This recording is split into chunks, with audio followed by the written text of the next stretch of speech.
આવું દુઃખ પાંડવો રડ્યા પણ નથી અને ભગવાને એમને આવી કોઈ મદદ પણ નથી કરી.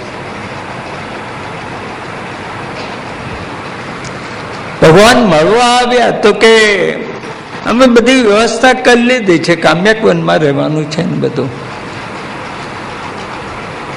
દુઃખ નથી રડ્યા.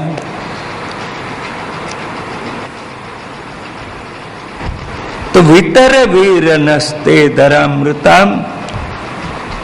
પ્રભુના ભક્તે કદી ભગવાન પાસે દુઃખ રડવા જવું નહીં. રડવા જવું તો દોષ રડવા જવું, દુઃખ રડવા ના જવું.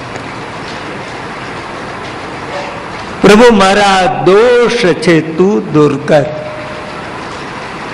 દોષને રડવા, દુઃખને રડવું નહીં. દુઃખ રડવાથી વધે છે અને દોષ કબૂલવાથી દોષ દૂર થાય છે. બીજે ક્યાંય નહીં તો ભગવાન પાસે બેસીને આપણે આપણા દોષ કબૂલવા, તો ભગવાન એને દૂર કરશે, કૃપા કરશે.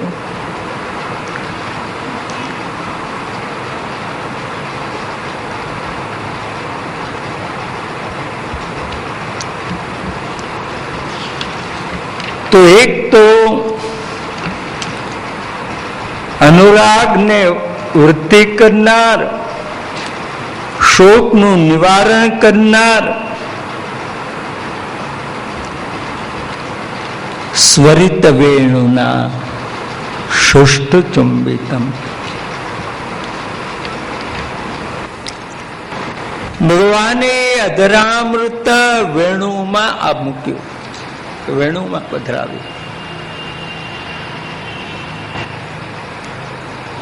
વેણુને રસદાન કર્યું અને વેણુએ પોતાની ઉદારતાથી સમસ્ત વ્રજમંડળ કે ભૂમંડળને એ અધરામૃતનું દાન કરી દીધું. અને કાન દ્વારા એ પ્રભુનો અધરામૃત આપણા હૃદયમાં આવ્યો અને પછી આપણે એ પ્રભુના ગુણ ગાવા લાગ્યા ત્યારે આપણા મુખમાંથી બહાર નીકળ્યો. અને એ અધરામૃતનો પરમ આનંદ છે કે જ્યાં સુધી અંદરથી બહાર આવીને બહાર બીજે વિતરણ કરીએ ત્યારે જ એનો એક સાચો આનંદ મળે છે.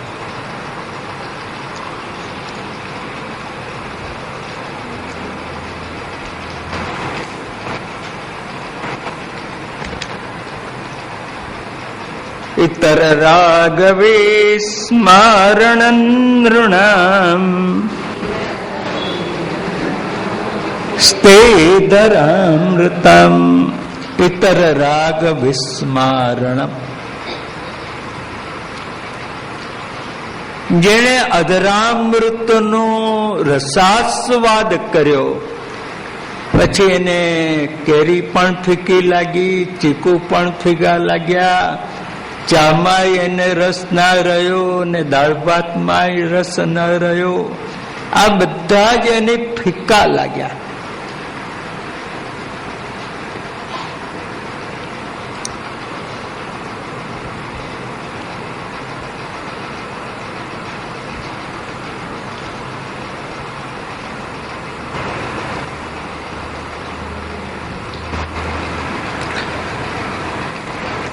ઇતર રાઘવી સ્મરણ.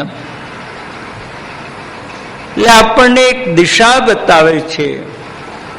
જ્યાં સુધી સંસારના પદાર્થોમાં આપણી આસક્તિને રસ હશે ત્યાં સુધી ભગવાનના અધરામૃતના રસાસ્વાદ આપણી માટે દુર્લભ રહેશે.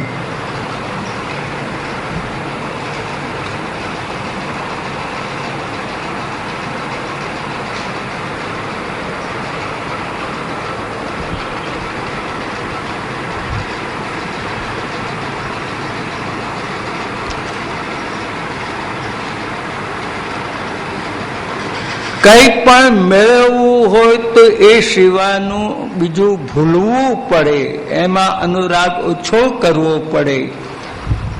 તો તમને એ મળે.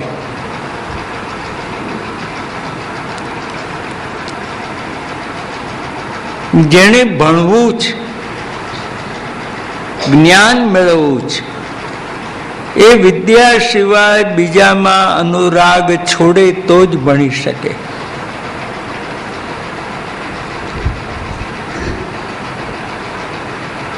એ મિત્રોમાં અનુરાગ રાખે, ટીવીમાં અનુરાગ રાખે, ફરવામાં અનુરાગ રાખે, તો એના ભણવામાં બહુ ભલીવાર આવે નહીં.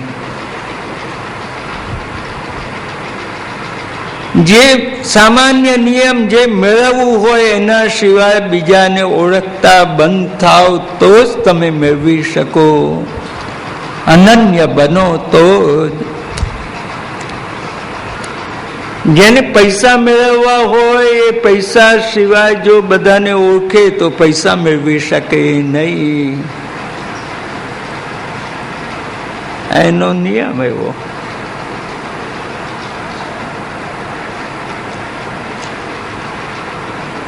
ઘણા આપણને આમ એવું કે તમે આપણા ઓળખીતા હોય, સારું સમય લઈ જાઓ ને માલ લઈ જાઓ ને, તમારી જોડે કઈ કમાવાનું છે, તમારી જોડે તમને પડતરમાં તમને આપી દેવાનું, તમને પડતરમાં આપી દેવાનું. હા, તમારી કને કઈ નફો કમાવાનો છે. એટલે તે મને પડતરની વ્યાખ્યા સમજાયેલી, તું પડ અને હું તરું.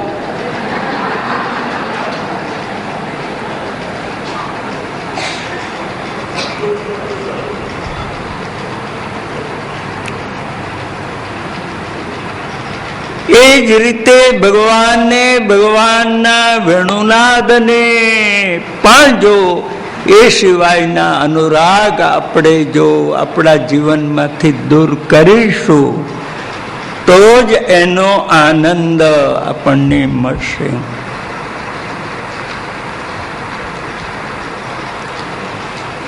ભગવાનનો અધર લોભાત્મક છે.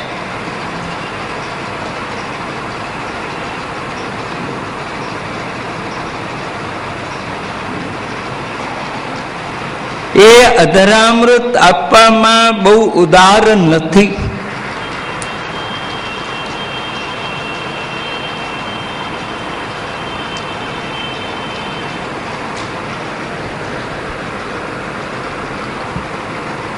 અને અધર પણ કામ ભાવને પ્રગટ કરનાર એક અંગ છે.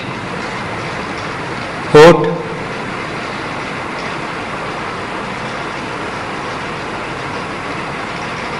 ઘણી વાર ઘણી વસ્તુ ગમે નહીં તો ઘણા પોતાનો ઓઠ એવું આમ વાંકો કરે કે આપણને લાગે કે